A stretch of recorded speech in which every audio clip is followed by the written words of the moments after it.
depende de vários fatores que a gente vai ver. Eu vou apresentar alguns para vocês rapidamente, outros eu vou passar de forma bastante breve, né? Sem entrar em muitos detalhes. Então, em grande, algumas categorias possíveis são essas, né? Os materiais magnéticos são essenciais em muitos aspectos, né? Por exemplo, eles são muito importantes na questão de microfones, caixas de som, transformadores elétricos. Eles são, são instrumentais em muitas e muitas áreas da indústria e da nossa vida. Tá? Então, vamos apresentar alguns deles para vocês. Bom, as duas coisas que são chaves para entender materiais magnéticos é, primeiro, que você me referir a M minúsculo, um momento magnético dos átomos, né? Estou falando átomos aqui, mas pode pensar também as moléculas, né? Que são as unidades subatômicas, são as unidades atômicas, né? Microscópicas, né? Que geram o magnetismo na matéria. E M é o momento magnético total. Tá? Então eu vou discutir essas duas coisas para vocês. Tá? Então esses dois conceitos são importantes. Isso aqui são dos átomos, isso aqui é o M é o total. Depois da ideia de M maiúsculo por causa de ser maior. Né? Bom, no caso de um material diamagnético, eu tenho que M é igual a zero, então meu material naturalmente não tem nenhum magnetismo na presença de matéria, na ausência de campo magnético, né? E o M total também é zero. Então eu tenho um campo magnético de átomos muito pequeno, desprezível, né? E o campo externo então vai induzir um movimento nos átomos oposto ao campo aplicado. Tá? Então o que vai acabar acontecendo? Eu, eles vão reagir, né, à aplicação no campo magnético, né, pela indução de um momento de dipolo que vai surgir, dipolo magnético aqui, que vai surgir devido à presença do campo magnético. Então, de certa maneira, eles vão reagir, né, a esse campo magnético que vai surgir aqui, de várias maneiras, tá? Por exemplo, induzindo uma variação estrutural nos átomos. Tá? Então, e o que acaba acontecendo é que os campos magnéticos externos que eu consigo gerar são débeis comparado com os campos magnéticos que estão presentes no interior dos átomos. Então, esse efeito aqui é muito pequeno. Tá? Então, essencialmente aqui eu tenho um material que vai reagir de forma muito sutil com a aplicação do campo magnético externo. No caso do paramagnetismo, tá? Eu tenho que M é diferente de zero, mas eu não tenho uma orientação preferencial desses caras. Tá? Como eu não tenho uma orientação preferencial desses caras, o que vai acontecer é que eles, quando não tem campo magnético aplicado, eles vão estar totalmente desorientados. Quando eu aplico o campo magnético, vai ocorrer um fenômeno parecido com o que a gente acabou de escrever para vocês, em que os meus dipolos vão se alinhar com o campo externo e vão gerar uh, um campo magnético no meu material.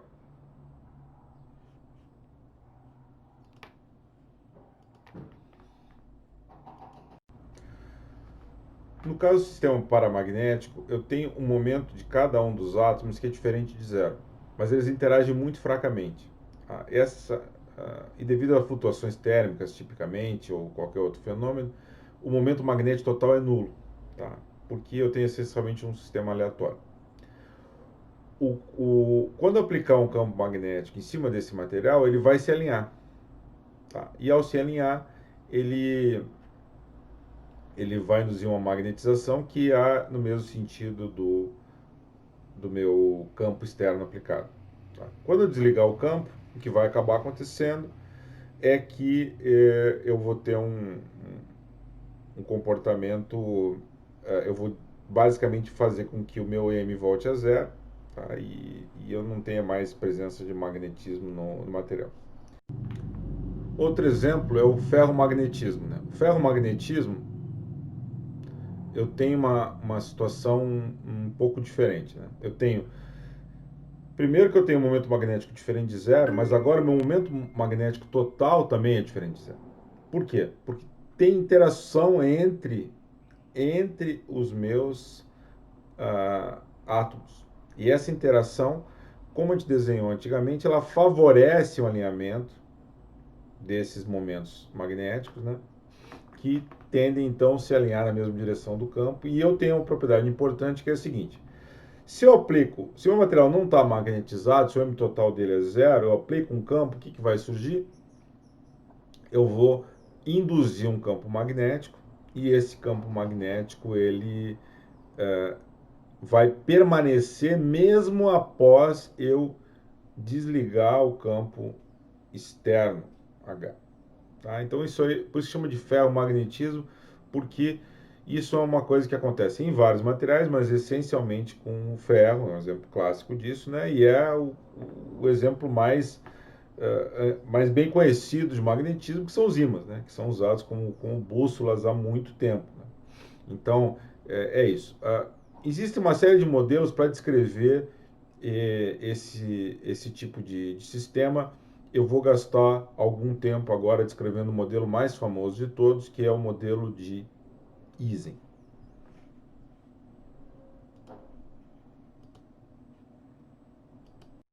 Bom, então vamos estudar nesse momento aqui o que a gente chama de modelo de Ising. O modelo de Ising, ele é originário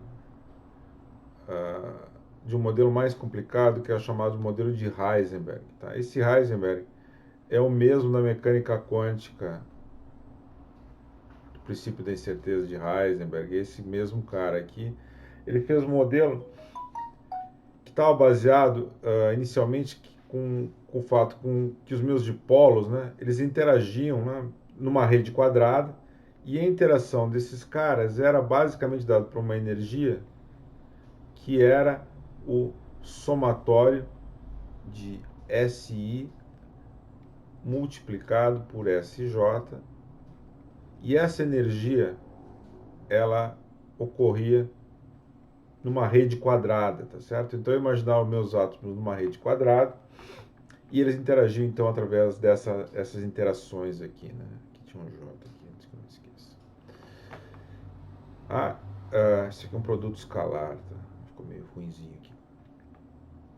Bom, então eu tenho, originalmente isso aqui devia ser até inclusive um fenômeno quântico, né? Mas ele fez no modelo original, ele tinha um modelo clássico, e que esse SI e SJ eram vetores, né? E que estavam localizados numa rede quadrada como essa aqui, né?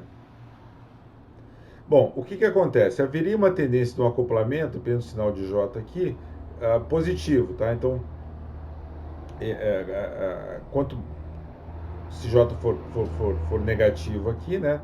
Isso vai acabar facilitando um alinhamento desses spins, tá? Então, esse cara aqui vai estimular que os seus vizinhos, né? Que seriam esse,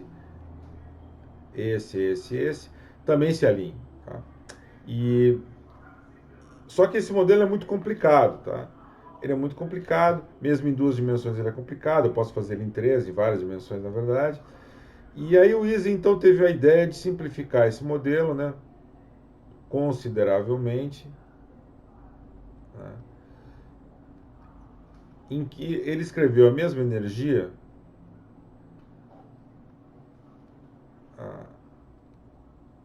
da seguinte forma: manteve a soma entre primeiros vizinhos aqui, e ele escreveu isso daqui, tá certo? Em que SI é igual a 1 ou menos 1. Então ele simplificou barbaramente o problema, tá? Ele simplificou barbaramente o problema, porque em vez de ser vetores agora, essas coisas são escalares, e além de ser escalares, elas são 1 e menos 1. Então, basicamente, um sistema binário. Extremamente simples, né? Extremamente simples aqui. E ele ainda fez no Easy, no modelo original, né? E ele ainda fez uma aproximação extra, que é transformar o modelo em uma dimensão.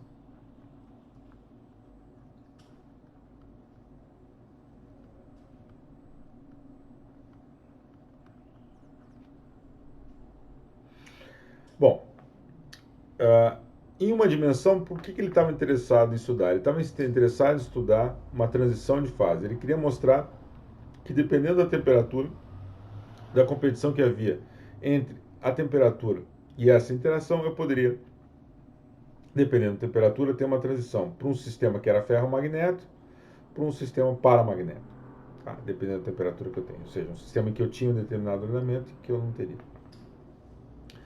Então ele recebeu essa tarefa do seu orientador, né, esse problema para ele resolver, ele modelou isso, resolveu, e depois de muito trabalho, um trabalho muito bem sucedido, na verdade, usando técnicas bastante interessantes no final das contas, ele mostrou que não havia transição.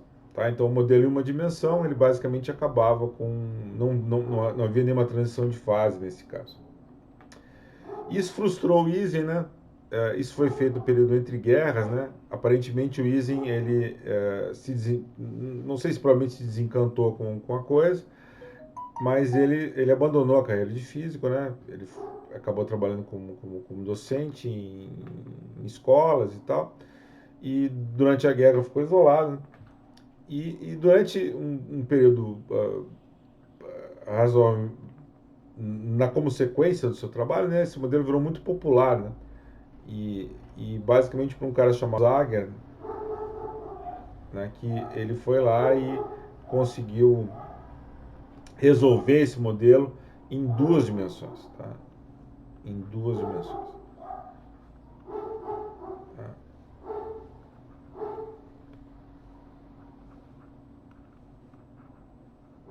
E mostrou que em duas dimensões havia uma transição de fase.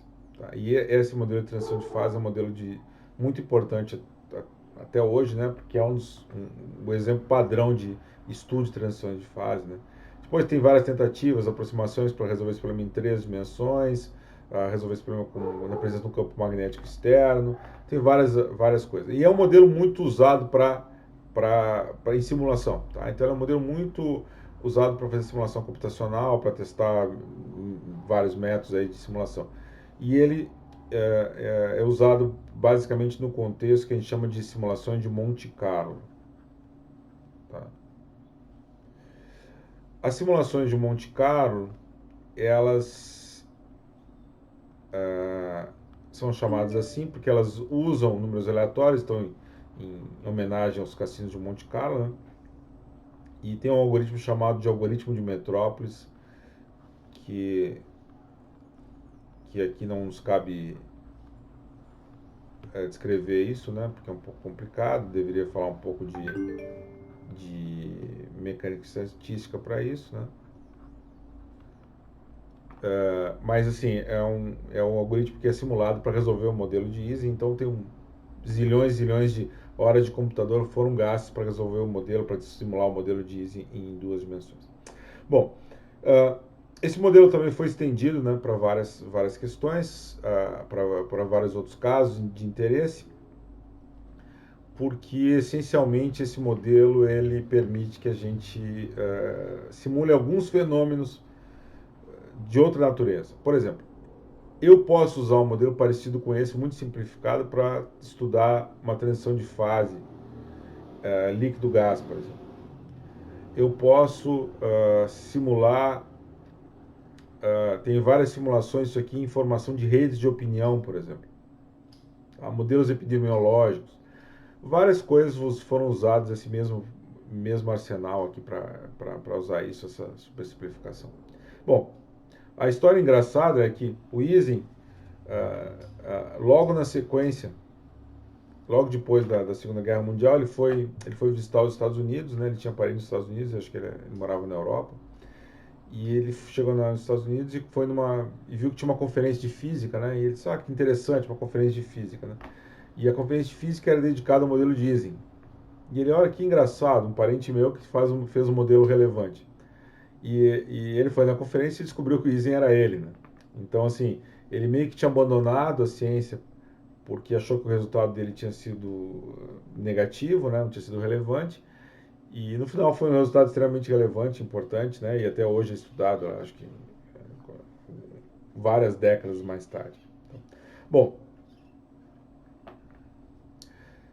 o próximo passo é tentar estudar um pouco o que vai acontecer com esse modelo. Eu vou fazer isso para vocês na sequência. Bom, essa representação aqui é o modelo de Ising, né? Então aqui eu tenho os spins, sei lá, para cima preto e para baixo branco, né?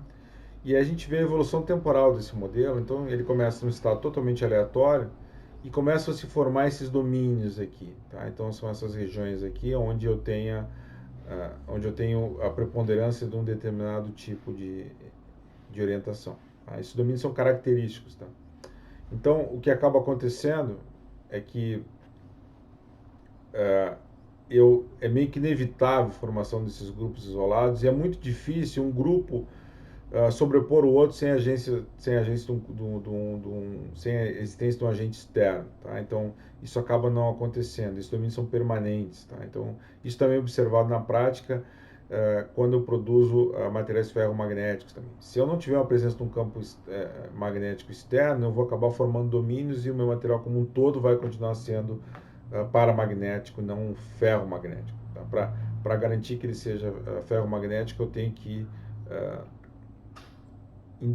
ter um campo magnético externo aplicado para fazer esse ordenamento do meu sistema.